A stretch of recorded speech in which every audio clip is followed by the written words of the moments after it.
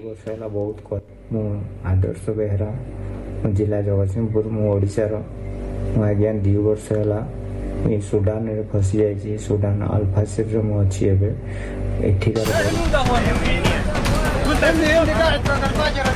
Sudan में एक भारतीय पर आफत का पहाड़ टूट पड़ा। रोजी रोटी की तलाश में निकला शख्स अब जिंदगी बचाने का रास्ता तलाश रहा है। परिवार का भरण पोषण करने वाला अब खुद की सांसों के साथ दाने दाने को मोहताज है। परिवार वाले गम में डूबे हुए हैं, रिहाई की गुहार लगा रहे हैं। मेरा जो विक्टिम है वहाँ सूडान में काम करने के लिए गया था। वहाँ का जो आरएसएफ ग्रुप उसको कैप्चर करके रखा हुआ है अल्फासिर स्टेट में। सरकार से निवेदन करते हैं जल्द से जल्द मेरे भैया को सुरक्षित हमारे पास लौटा दें। सूडान के सिविल वॉर में बाहरी शख्स फंस गया है। कमाई के लिए देश छोड़ विदेश पहुंचा, लेकिन अब मौत की दहलीज पर खड़ा है। हाथ जोड़कर जिंदगी की भीख मांग रहा है, जुबान से वतन वापसी की गुहार लगा रहा है। अब दर्शकों मैं आपको बताने वाला हूं कि आखिर सूडान में क्या हो गया है, कैसे आदर्श फंस गया है। आइए आपको पूरी जानकारी देते हैं कि आखिर क्या हो रहा है। सूडान में एक भारतीय फंस गया है दर्शकों। वो उड़ीसा के जगतसिंहपुर का निवासी है। आदर्श बेहरा सूडान कमाने के लिए गया था, लेकिन उसे रैपिड सपोर्ट फोर्स ने कैद कर लिया है। 26 अक्टूबर को अल फशर में उसे बंधक बना लिया गया। आरएएफ ने बंधक बनाने का वीडियो भी जारी किया, जिसमें आदर्श को प्रताड़ित किया जा रहा है। वीडियो में किडनैपर उससे सवाल भी कर रहे हैं। बॉलीवुड स्टार शाहरुख खान के बारे में पूछताछ करते हैं। परिवार वालों को लगता है कि किडनैपर एसआरके के फैंस हैं। परिवार ने शाहरुख खान से मदद की अपील की है। उन्हें उम्मीद है कि शाहरुख खान कहेंगे तो रिहाई हो जाएगी। परिवार ने राज्य सरकार और केंद्र सरकार से भी अपील की है। भारतीय विदेश मंत्रालय भी आदर्श की रिहाई में लगा हुआ है। एमईए के प्रवक्ता रणधीर जायसवाल ने संकेत भी दिए हैं। अब परिवार वालों को जल्द रिहाई की उम्मीद जगी है। 2022 में ही आदर्श बेहरा सूडान गए थे और तब से वहां एक प्लास्टिक फैक्ट्री में काम कर रहे थे, लेकिन सिविल वॉर में वहां के हालात बिगड़ गए। अब वो स्वदेश लौटने की अपील सबसे कर रहे हैं और आपको बता दें परिवार वाले इस अपील पर चिंता में आ गए हैं। सुनिए जरा वो क्या कह रहे हैं। मेरा जो विक्टिम है वहाँ सूडान में काम करने के लिए गया था। वहाँ का जो आरएसएफ ग्रुप उसको कैप्चर करके रखा हुआ है अल्फासिर स्टेट में।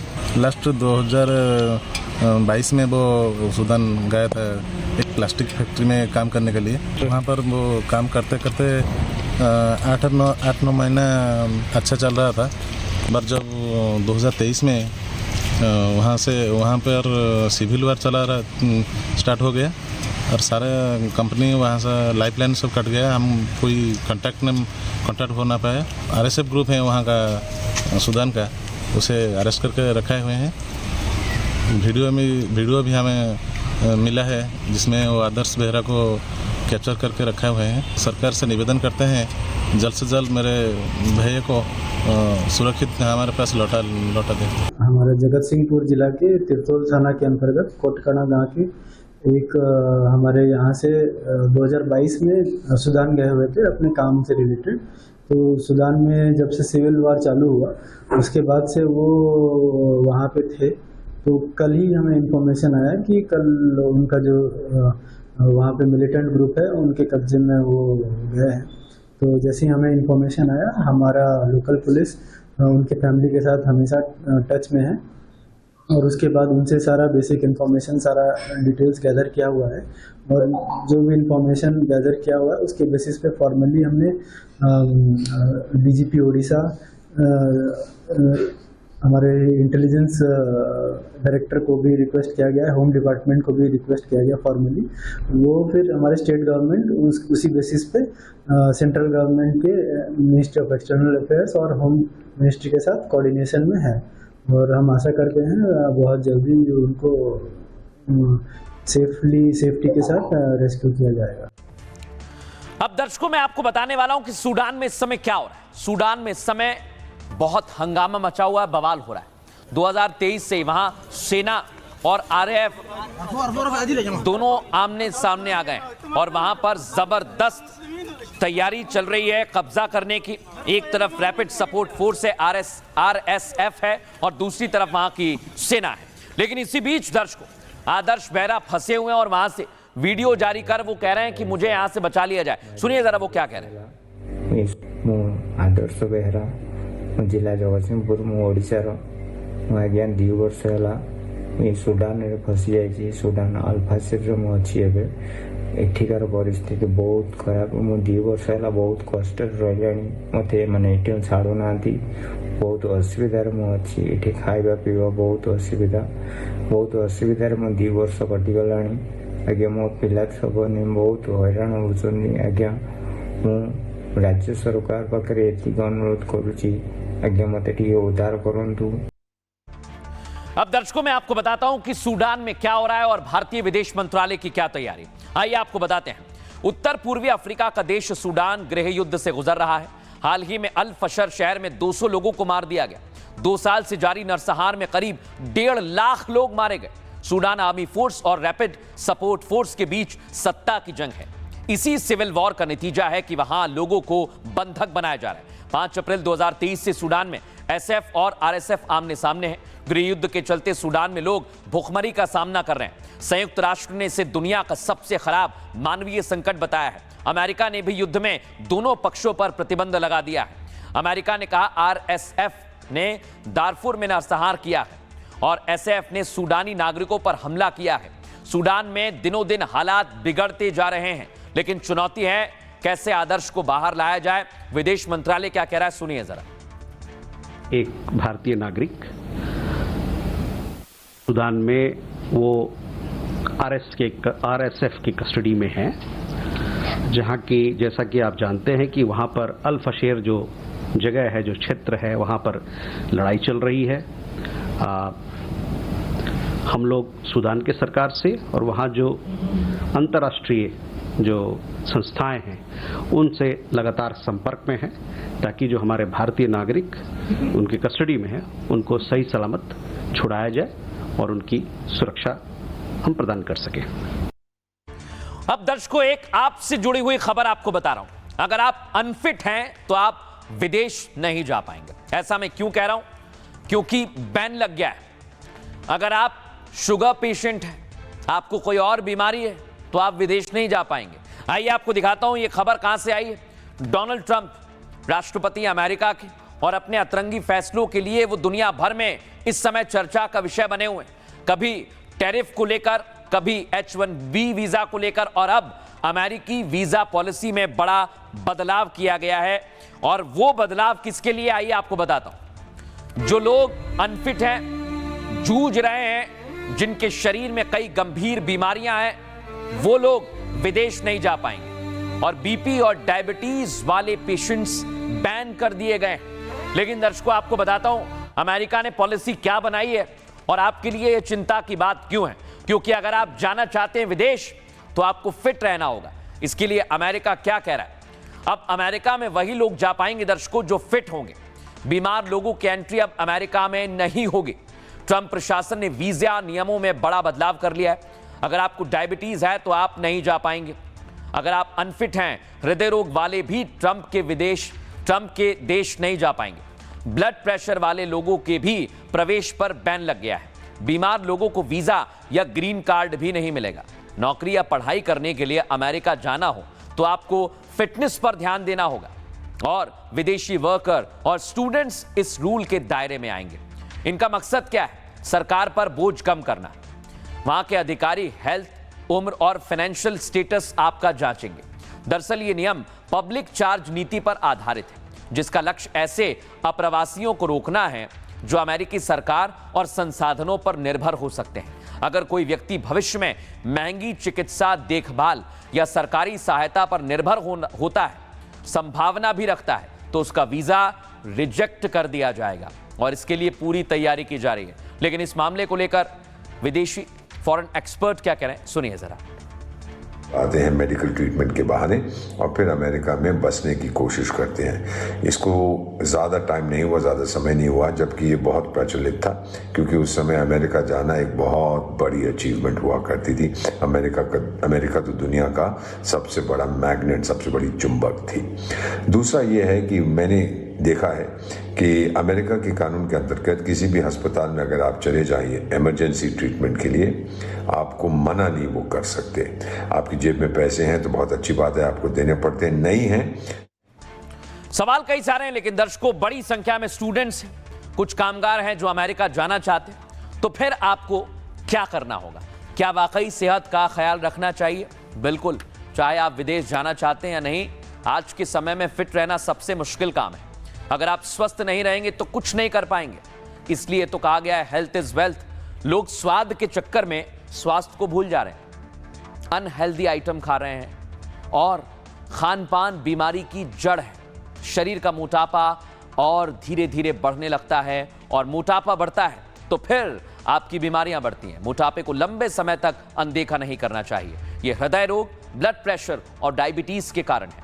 बीमारी से आप कैसे बचें? हर दिन समय निकालकर एक्सरसाइज करें, फल और हरी सब्जियों का सेवन करें, डाइट में साबुत अनाज और प्रोटीन लें, ऑयली कम खाएं, पैकेज्ड और स्नैक्स पर भी आपकी निर्भरता कम करनी चाहिए। आपको चीनी और नमक का सेवन कम करें, साफ पानी पीने की कोशिश करें, अपने वजन को कंट्रोल में रखें, 8 से 10 घंटे की नींद लें और हर दिन सुबह की धूप शरीर के लिए बहुत जरूरी होती है। इसके लिए हमने डॉक्टर्स से भी बात की है, वो क्या कह रहे हैं सुनिए जरा। उसका लगभग आधा हिस्सा जो है वो सब्जियां और सलाद होना चाहिए। वहीं केवल 1/4 हिस्सा जो है वो कार्बोहाइड्रेट्स होना चाहिए, यानी कि रोटी चावल वगैरह जो आप खाते हैं, और 1/4 हिस्सा जो है वो प्रोटीन्स होने चाहिए, जैसे कि दाल है, राजमा, छोले, पनीर, अंडा, ये सब चीजें। तो एक आपको जो ये प्रोपोर्शन है इसका खास तौर से ध्यान रखना है। दूसरा इस बात का भी ध्यान रखना है कि जो आपका खाना रात का खाने का समय है और सुबह के नाश्ते का समय है उसमें भी अच्छा गैप होना चाहिए। लगभग 12 से 14 घंटे का गैप जो है अगर आप उसमें रख सकते हैं तो वो आपके लिए बहुत अच्छा होता है। अब दर्शकों जाते जाते मैं आज आपको एक काम की खबर दिखाता हूं। अगर आप कहीं घूमने जाना चाहते हैं तो आपको बता दें 8,300 करोड़ का म्यूजियम बन के तैयार हुआ है। आइए आपको उस म्यूजियम की तस्वीर दिखाता हूं। ये देखिए उसका इनॉग्रेशन हो गया है।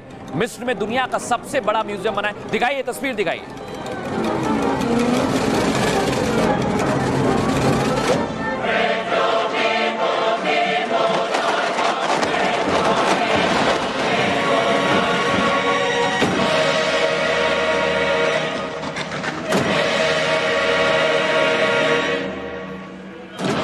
अब मैं आपको बताता हूं दर्शकों, उद्घाटन इसका भव्य हुआ है और आपको जानकारी दे दें 4,70,000 वर्ग मीटर में यह फैला हुआ है।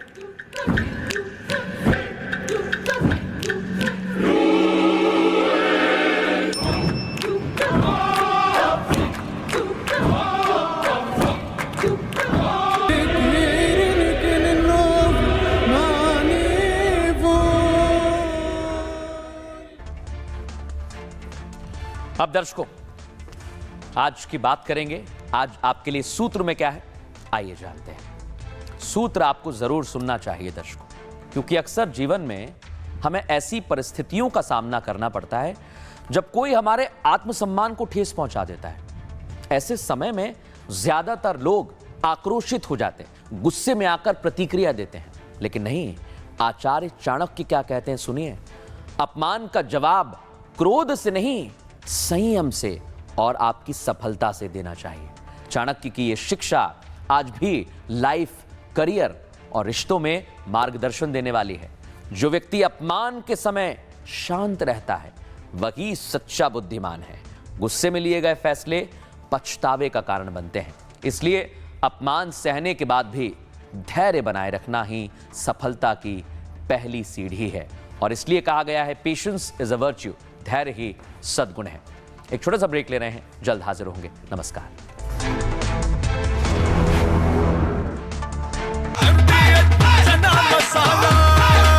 अब छोलिया हो या लोबिया, सफेद चने या काले चने, सब कुछ मजेदार बने।